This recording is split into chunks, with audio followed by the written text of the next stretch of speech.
La derrota ante la República Romana en la Primera Guerra Púnica había dejado considerablemente debilitada a Cartago.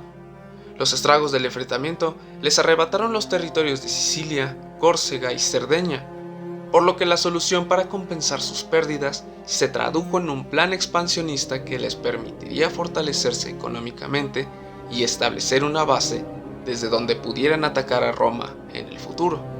Para ello, Hispania se había convertido en el primer paso del contraataque. El líder del proyecto fue el hombre más popular del momento en Cartago, es decir, Amílcar Barca, aquel que se había ganado la confianza y la admiración del pueblo por sus grandes hazañas en la guerra contra Roma y en los disturbios contra los mercenarios rebeldes en África. En reconocimiento por su labor, recibió la encomienda directa del Senado púnico para invadir Iberia al frente de un ejército compuesto por soldados experimentados en combate y algunos nuevos reclutas mercenarios. Además, llevó consigo como apoyo a su yerno Asdrúbal el Bello y a su pequeño hijo Aníbal, el cual sería conocido más adelante por los romanos como el Terror de Roma. Cuenta la historia que en vísperas de zarpar se ofrecieron rituales de sacrificio para tener buenos augurios en el transcurso del viaje. En esta escena, el pequeño Aníbal de tan solo 9 años se acercó junto con su padre a los pies del fuego del altar, en el cual Amílcar hizo jurar al niño que guardaría odio eterno a Roma por el resto de su vida. La importancia de este evento resonaría fuertemente en el destino de Cartago y del mundo como lo conocemos. Terminados los rituales, sin mayor demora, Amílcar condujo a su ejército en 30 navíos a lo largo del Mediterráneo para desembarcar en la ciudad de Gadir. A partir de este punto, las conquistas fueron inmediatas a lo largo de las ciudades costeras, las cuales no pusieron gran resistencia, pues de alguna forma ya tenían ciertos antecedentes comerciales con Cartago. Una vez que su posición se consolidó, comenzaron a adentrarse cada vez más en Hispania, en donde encontraron mayor resistencia por parte de los turdetanos, que en su intento por impedir ser conquistados, decidieron batirse en combate contra las tropas púnicas, pero su decisión los llevó a terminar derrotados y los supervivientes fueron incorporados a las filas de Amílcar para continuar con su encomienda. Aquellos osados que decidieron no unirse a la causa fueron perseguidos y pulverizados.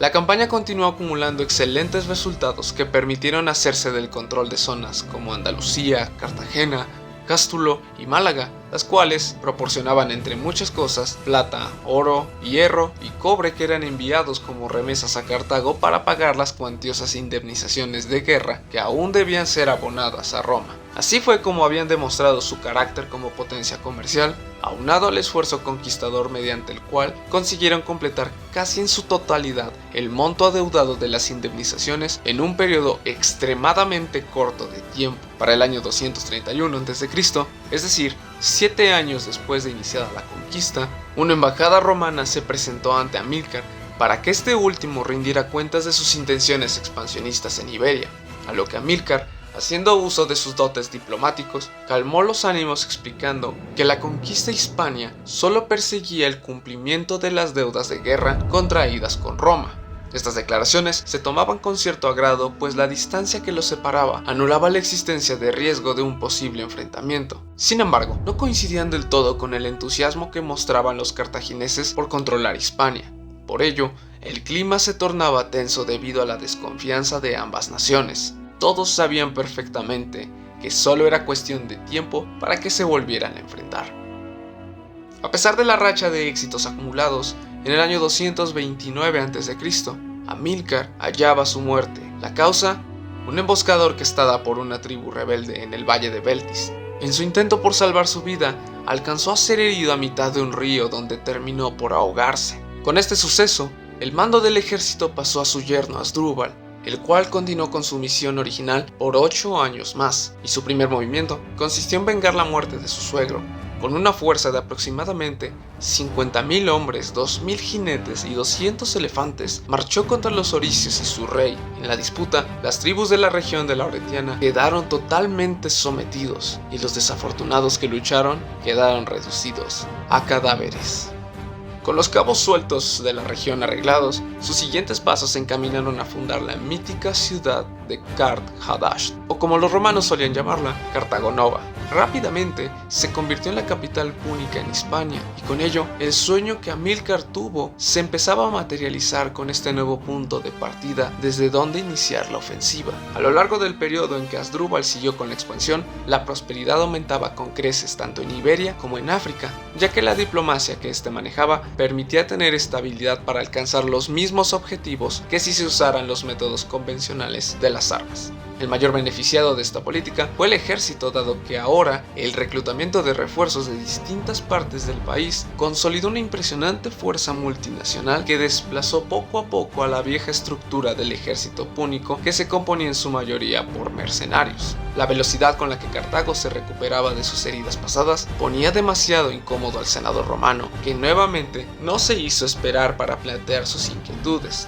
Esta vez, una comitiva liderada por la figura de Quinto Fabio Máximo entabló una reunión con el mismo Asdrúbal para asegurarse la paz con Cartago mediante un tratado en donde el general púnico se comprometería a no traspasar la frontera del río Ebro en plan de guerra, y los romanos le concederían libertad absoluta para hacer lo que quisiera al sur de esta frontera. Por muy extraño que parezca, Roma no amenazó con un conflicto abierto, pues tenían su atención en un levantamiento de galos que estaba poniendo a sudar sus defensas. Lo último que necesitaban era un ejército cartaginés atacándolos por la retaguardia. Por ello, tuvieron que conformarse con las condiciones que Asdrúbal impuso de alguna manera en el tratado. De otra manera, habrían optado por cambiar los frutos de la paz por batallas, muerte y tumbas. El tratado permitió que mientras Roma se desgastaba con los galos, Cartago seguía fortaleciendo su posición para el enfrentamiento futuro, pero el tiempo fue muy corto para que Asdrúbal siguiera con la conquista, puesto que en el año 221 a.C. fue asesinado por un esclavo celta, resentido por haber perdido a su amo en manos del propio general fenicio. Desgraciadamente, una vez más, las fuerzas en Iberia carecían de un líder que los guiara. Es justo aquí donde hace su entrada triunfal el mayor de los hermanos Barca, Aníbal, que con una extraordinaria carrera militar al lado de estos hombres, el mando supremo recaía sobre sus hombros para dar los pasos finales de dominación en el sur de Hispania. Su popularidad llegó a los cielos cuando consiguió someter a una coalición desesperada que aún ponía resistencia al avance púnico, la cual estaba conformada por una fuerza de soldados carpetanos y olcades, que aproximadamente sumaban un total de 100.000 hombres. Aníbal consiguió obtener la victoria con una calidad estratégica impecable, pues con 40.000 hombres y 40 elefantes se antepuso al adversario tan hábilmente que le puso fin de una vez por todas a esta última resistencia. De ahí en adelante, no hubo pueblo ibero que pudiera hacerle frente. No obstante, todo el avance que estaba teniendo Aníbal se vio entorpecido cuando cierta ciudad denominada como Sagunto, en una querella local, pidió ayuda a Roma para solucionar su problema. Sin perder esta oportunidad, los romanos tomaron bajo su protectorado a la ciudad de Sagunto, lo que evidentemente era una violación al tratado que habían firmado años antes con Asdrúbal, por lo que en su demostración de poder ante Cartago ignoraron las consecuencias que esto conllevaba. Acto seguido, Aníbal, en coordinación con el senado cartaginés, sitió a la ciudad, culminando el evento con la eventual conquista de Sagunto. Absortos por el actuar fenicio, una comitiva arribó al senado cartaginés para poner un ultimátum sobre los recientes acontecimientos en Sagunto. El ambiente era tan hostil que el representante de los delegados romanos solo se limitó a decir: «Aquí os traigo la paz y la guerra. ¿Qué debo dejarles?». El senado contestaba que dejara lo que les placiera. Enseguida, el representante replicaba que entonces la guerra les iba a dejar. Las voces de sorpresa inundaron el foro por las palabras de los romanos, pero de inmediato fueron silenciadas cuando se oyó decir al representante del senado púnico: «Y nosotros la aceptamos». Y de inmediato, los romanos se dieron vuelta y se retiraron tras dejar definitivamente establecida la guerra. Y así daba inicio la Segunda Guerra Púnica.